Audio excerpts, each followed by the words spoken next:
Boom, boom, boom, boom, boom, boom, boom. Ooh, yeah, yeah. Boom, boom, boom, boom. They say it's alright. Boom, boom, boom. They say it's alright. Boom, boom, boom. Say it's alright. Have a good time. Cause it's alright. Whoa, it's alright. Now we gonna move it slow. Hello and welcome to the latest installment of Chor Leoni Inside. My name is Erick Light. I am the artistic director of Chor Leoni Men's Choir, based in Vancouver, British Columbia. Enjoying a lovely springtime here. The flowers are out, the sun has been out, and all things considered, life's looking all right. It's good to have you here, and it's really excited that we're going to be able to share some music that probably many of you have never heard before. Even diehard Chor Leoni fans have not heard. So it should be a lot of fun. I want to, before we get into everything, thank our sponsors. Blue Shore Financial is our series sponsor. We want to thank Blue Shore for all of the support that they give us throughout the years and for this show, as well as our episode sponsor, Greg Martin and Joseph Anthony, have sponsored this particular episode. We thank you. I can't think of two more lovely human beings to have graced us with their sponsorship, and I'm glad you guys could Wonder Twin powers activate and create create this show for us today. We are going to focus on Chor Leoni's commissioning endeavors, and mainly one of the things that we do every single year, which is our C4 choral competition. It's our Canadian choral competition. And this is a yearly event where we do a call for scores. We used to do a call for scores, and now we do a call for work samples from composers. We choose three composers whose works we think would be good for Chor Leoni. I choose those three, and then we commission a work from those folks, and then the choir works on the pieces. We fly the composers out. We get to work with them for a week, and then premiere the pieces at a live concert in downtown Vancouver. We've usually used the annex downtown here by the Orpheum, and it's been a really wonderful time. Very engaging. The audience asks a lot of questions of the composers, and everybody gets to hear the piece twice with the scores in front of them, which I think has been a really remarkable experience. So everything that you're going to hear tonight from Chor Leoni comes from out of that project. And the first piece I want to share with you is a work by the Canadian composer Alan Bevans, and he wrote a setting of Full Fathom 5, which is a very famous text that comes from Shakespeare's The Tempest. This piece really brings out, in the piano part especially, what Alan has done here is really brings out the depth and gravity and weight of the sea. You feel these layers and layers of water and depths coming out of what the piano part's doing. And the vocal lines are quite extraordinary. Almost all of them begin at very quiet dynamics and swell to very, very large ones over incredibly long phrases. This was a performance done in a relatively dry acoustic in the Orpheum Annex. So Chor Leoni being able to make these lines swell and to shape all the way through. I'm really, really proud of their performance here, and I think it's actually quite a emotional workout as well as a vocal workout. So without further ado, this is Full Fathom 5 by Alan Bevans.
Full Fathom 5 by Alan Bevan and was one of the co-winners of our C4 competition a few years back, and just love that work. That text also talks about the transformation of after dying, and that nothing really goes away, but is just changed. And that piece, I think, does it so beautifully.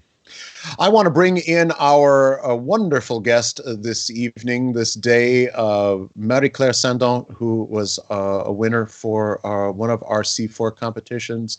Oh, Marie-Claire, where are you? Hello, how are you? Hello, I'm doing great. How are you doing, Eric? Oh, it's just nice to see people, and you're nice to see. It's just great. Oh. I want to. We talked at length for our Further Inside segment, which will be out on Thursday, and I really encourage people to watch and listen to that, because not only are we going to share a few more pieces of Marie-Claire's work, but get to know a lot more about her perspectives on things. But could you just give us just a really quick overview on your path to becoming a composer, your background, your musical background? Started with violin as a kid, went through high school in an orchestra setting, so didn't do a lot of choir music, studied to be a composer at McGill, and then at Université de Montréal did a master's in film composition, tried to be a film composer, realized that I found more of a community in a choir that I joined in Montreal which is Concerto della Donna with Ewan Edwards, and then that choir became Adleisia, which is the choir for whom I am now composing residence. That was very succinct. That was Otherwise it's long. Right. Yeah. No, that's really great, and we get to go into much greater detail in the Further Inside, which is fabulous. I note there's a couple tracks of your musical life. One is classical violin. I know that you also fiddle. Is that correct? That's correct. Yes.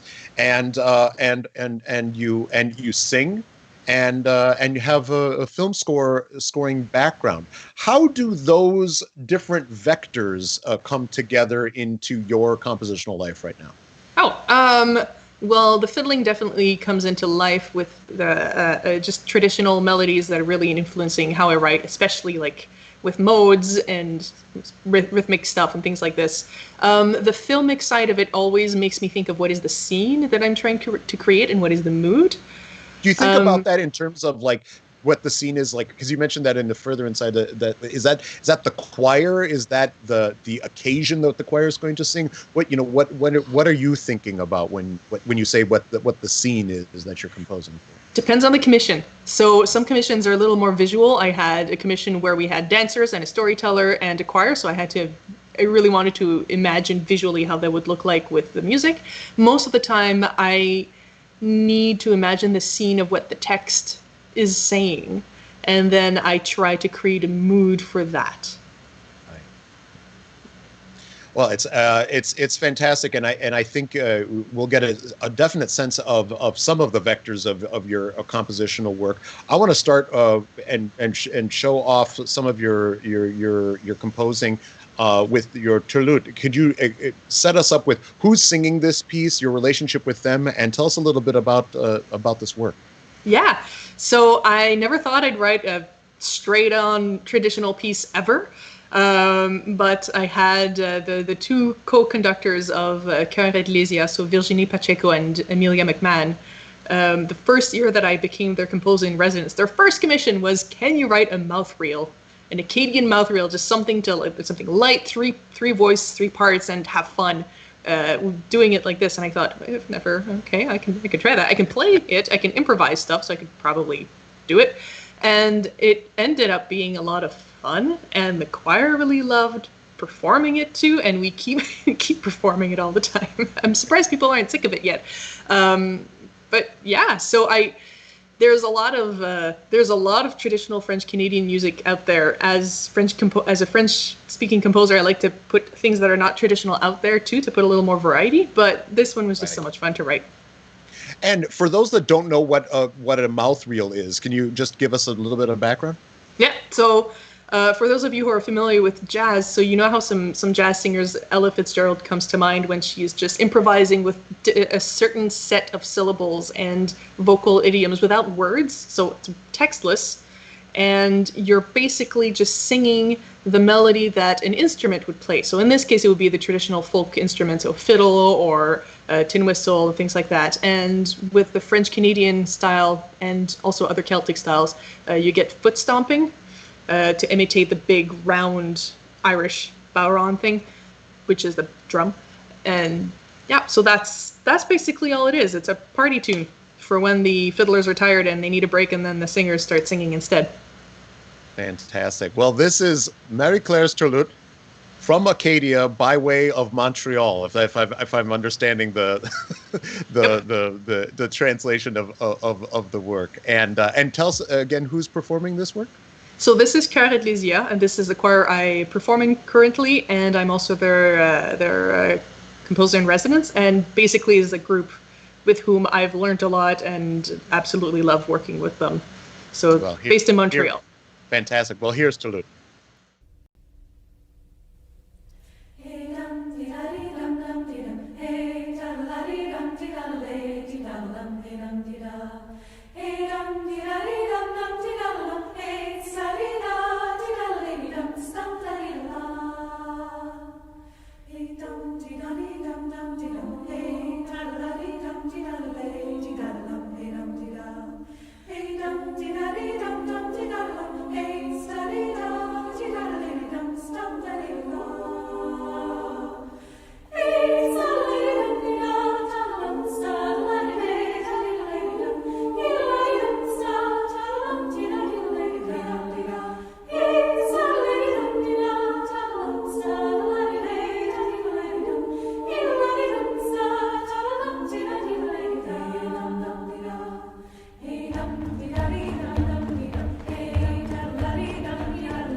Oh, it's just delightful. Thank you for that. It's just great. And it makes me a little bit sad because right in the pre-COVID times, you and I were working on the creations of the male choir version of this, and I was just about ready to start rehearsals on it with Chor Leoni. So someday, Marie-Claire. Oh, dear goodness sake, yeah. Oh, it's just fantastic. We got to know you through our C4 competition, and that's kind of the focus of this episode. I've kind of explained to the audience, what this activity is, this project is that we do every year. Tell us a little bit about your perspective on getting to work with Chor Leoni and the creation of Mea Calm and seeing it all the way through to the premiere through the process of a competition, which is a little strange. So this was the first competition I won in 2018, and you guys really it blew me. It really, you blew it out of the water. It, like, as far as expectations, it was so much fun. So much fun. It So was. I wish we basically, would have had even yeah. a few more days to just hang out after the show because we were having a good time. Yes, yeah.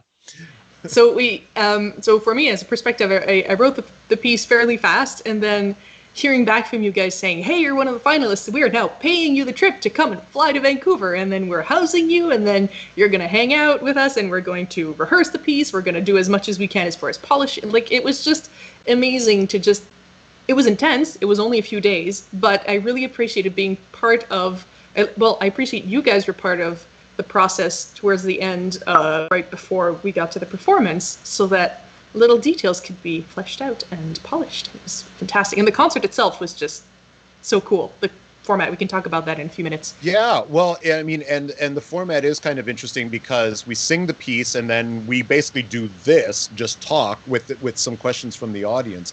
How is that like? Because I think that's especially hearing a piece that you've just written in the premiere for the first time, that's a bit of a vulnerable spot to be in. And then all of a sudden you're getting barraged with questions from the audience.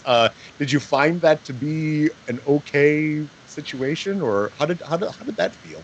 That was fine. I mean, first off, you're very engaging, so that helps. And as far as the questions went, I mean, we had just worked in depth on the piece with the choir a couple of times before, so I was sitting there, I had my score, I had to analyze my own score because sometimes I don't know what I do, and if I want to be able to explain what's happening, I have to, you know, look at it from a different. Yeah. Uh-huh. Oh yeah. So it was. I mean, if there was a time to ask me questions as to why I did something in a piece and how I did it, that was the perfect time to do it. So yeah, vulnerable, but at the same time, it was such a warm and safe, comfortable, creative, bubbly space that, yeah, no, it wasn't scary at all. And I want to also encourage folks in the comments for YouTube or Facebook. Our producer Phil Jack is monitoring all that. So if you have any questions for Marie-Claire for later, let us know and put them in there, and we'll do this. Tell us a little bit about this piece, Mer Calme. So Mer Calme is a poem by Joseph Autran. And I did not know of him before, and it's one of those nice romantic poems that there's just 3 stanzas, very simple. It's about the sea and how it's calm and beautiful, and there is no ripple on it, and it's just, I long to be calm like this sea, because I have a raging and mad heart and I don't know what to do with it. So it's this really calm, beautiful thing that kind of finishes in because the emotional bucket sort of drops out at the end. Yeah. As when you realize, no, now it's not what you think. Yeah, exactly. And honestly, I was going to write a piece that was going to be just beautiful and reflexive. I started writing it really fast. I picked the poem and went, okay, start, first notes. And then after the first stanza, I looked at it and went, wait a second.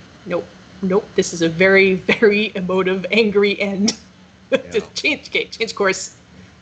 And I have to say, and I want people to pay a special attention to it, I think the ending of this piece is just exquisite. And it's a great piece, but the ending it really puts it over the top for me as far as the journey that it takes.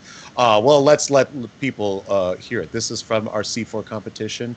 Actually, I take that back. This was a winner of our C4 competition a number of years ago, but this was from our Chor Leoni 25 concert from a few years back. This is Mer Calme.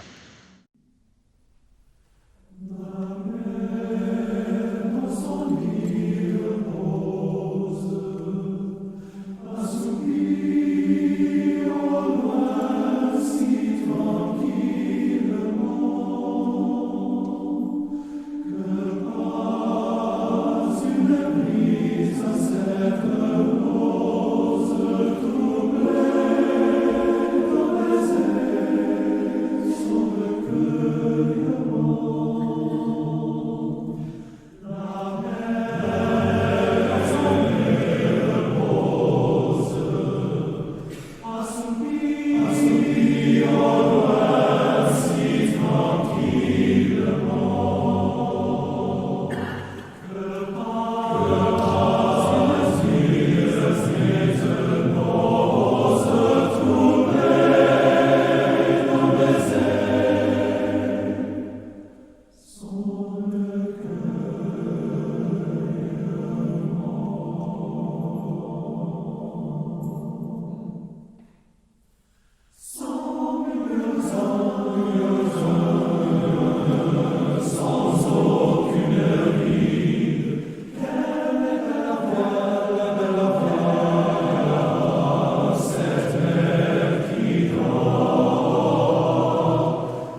Marie-Claire Saindon's work for Chor Leoni, winner of their C4 competition. That is just such a good sing, that piece. It's so nice to hear it being performed in a larger space like that. Yeah, it was the first time you've actually heard this performance. I've forgotten. I hadn't seen it, and I was like, oh, I'll surprise you. Get to hear it live. Yeah, it worked the trick in that space. But it's not often that you get getting some of those beautiful chords that we can ring in our voices, but as well as having a really strong melodic presence and again, I think a storytelling aspect to the piece. Really extraordinary. Thank you. That was your first. Was that one of your first pieces, or your very first piece writing for male choir? Yes, that was my first piece writing for male choir. What are the challenges, or what were the surprises out of that that you felt? You guys have a wider range than I thought you did. Yeah, it's great. Both up and down. Yeah, well, ups especially. Yeah, Chor Leoni's got ups. Yeah, whatever you've heard, we got ups. Yeah, it's it is true. But it's as a first time out, you definitely approached it as a singer, and it was a very gratifying sing. I think I can speak for the choir there. I want to bring in our director and producer Phil Jack into this scene and see if he has anything to. Well, hi Phil, how are you? Hello, hi Eric. Hello, Marie-Claire. Hi. There's one. There's one little interesting piece of trivia. If you get a chance to go back and watch that video again, there's a gigantic bouquet of flowers on the stage, and that was a gift from our friends at Electra Women's Choir. And yes, I was going to mention that actually, and it's definitely a visually prominent, and it was a beautiful bouquet that we got for our 25th anniversary. So we thank our sisters at Electra for honoring their little brothers. Any other comments or questions out there from the folks? I do have one question. Marie-Claire, you've mentioned that you have, for example, a big stack of texts that you're just waiting for a chance to use. One thing I'm wondering is, are there maybe styles or themes that you're just like dying for a chance to get it to have a chance to compose or something like that? I'm very poetry illiterate, so I don't know if I'd be able to say a style I'd go more with themes in this case. I need something visual to hang on to. If it's something that has less visuals, it needs to have a really strong message. It needs to be very emotional for me to hang on to something in there. Otherwise, I don't mind in what it can be in French. It can be. I'm looking for a lot of French poetry, to be honest. I've been commissioning a lot of poetry from my colleagues a lot in Ontario, actually, francophones, Franco-Ontariens. Anything that's a little quirky, anything that has a lot of heart, may it be denouncing something that is unfair, or maybe something that is wonderful and worth celebrating, really. So is there a theme or a topic or something that like you're just waiting for somebody to ask or to have the right fit? Is there something in your secret heart here that needs to get out? Nope. I discover. Otherwise I would have written it already. I like the process of discovering and working with somebody else. So if somebody comes with an idea of a theme of a concert or comes with a text, then I can bounce off of that and go, ooh, I haven't thought of that. I didn't think I could do something with that. Let me try it. Which I did recently with a text that was about fake news, and oh my God, that was out there for me, and it was great to do. For sure. Do you find yourself drawn to, I think, I'll say this, especially conducting a men's choir, If you look at the history of what has been written for men's choir, especially maybe up until the last 30 years, the topics were very similar. There's let's just say there's a lot of drinking and hunting songs for male choir, especially in the Romantic era. But do you think in terms of the text and what you're writing for the group? That may be a women's choir, men's choir, mixed choir, but each choir themselves has their own idiosyncrasies and quirks. How do you balance that into how you're writing? I tend to generally ask what are the idiosyncrasies of the choir itself, the group itself for whom I write. I always go straight for that. If they've got a really particular thing about the group, may it be a different voicing that is not very well known, what I will do after is make a more general, revoice it to be more accessible. So I did something recently that was SSAB, or SSATB, which is less popular than SATB, so I revoiced it for SATB after. Things like that. So that's for the music. As far as the text goes, it's completely entirely in the hands of the group that commissions me. So what they want, what they're looking for, and if it resonates with me, I will go for it. It's very rare that I refuse a commission. You heard it here. But I do refuse if I feel like it's not part of my voice, and I have before. Yeah. It is about finding those fits for sure.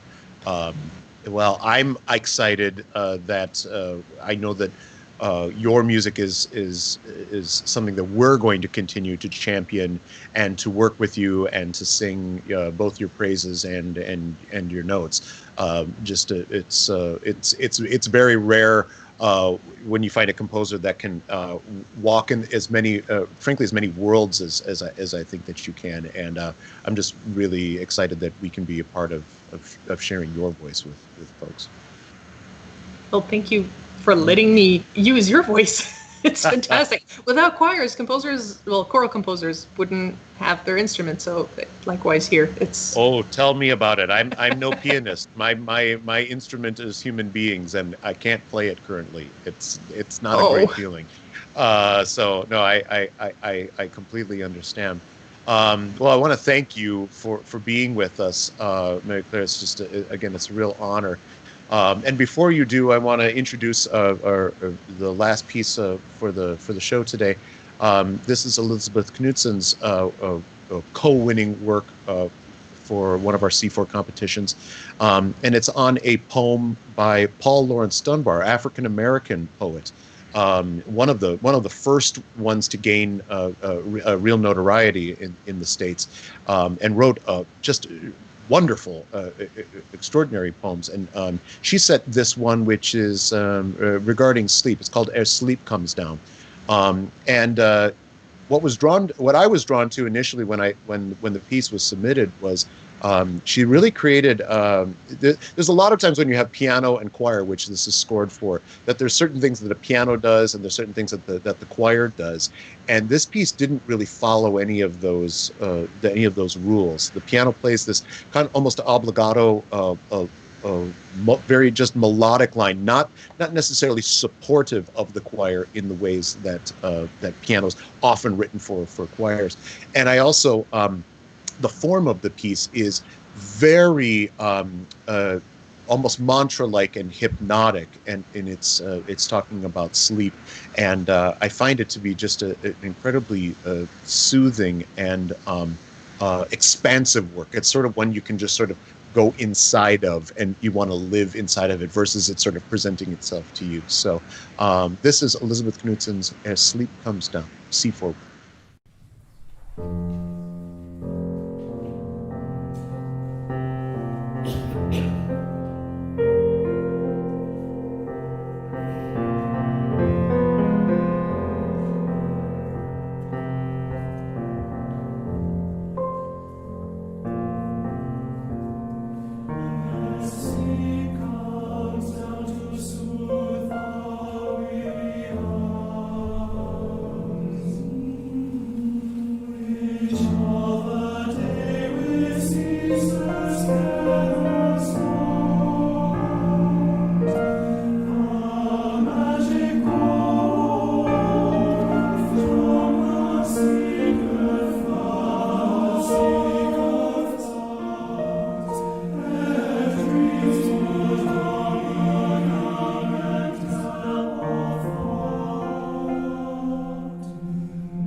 Elizabeth Knudsen, Ere Sleep Comes Down, Paul Laurence Dunbar, the poet.